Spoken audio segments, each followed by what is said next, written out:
Let's talk a minute about support systems. A lot of times you get all this advice and information thrown at you, and again, you're still stuck with where to start. I want to encourage you to know and understand and believe that there are people out in your community that can support you and guide you through. You cannot do some of this by yourself.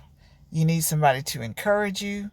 You need someone to give you tools. You need someone to show you how to use the tools you get. There is no harm and no shame in getting a support system together so that you can get it together. It depends on who you are and how you process the thought. Some people don't want somebody in their business. Some people don't want to reveal the shame of what has gone on in their lives. Some people don't want to relive trauma or reintroduce another kind of trauma.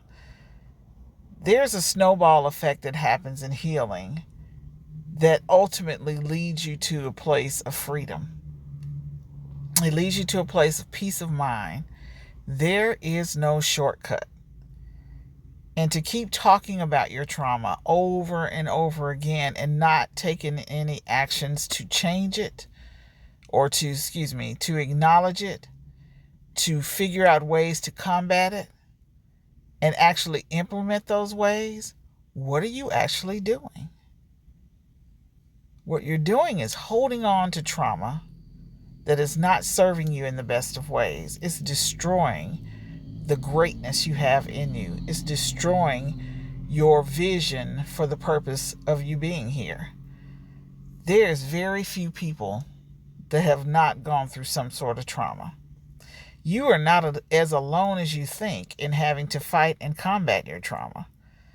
The choices you're making to hold on to the trauma for shame purposes, for manipulation purposes, if you use it for that, some people do.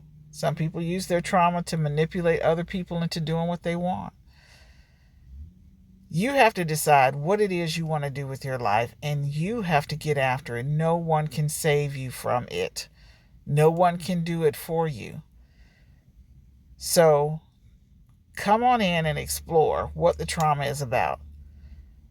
Find a community support system. Therapists, pastors, close friends, all of these people have resources they can offer you. But a professional such as a therapist or a psychologist or a psychiatrist, if you need one, these are people that have studied and put in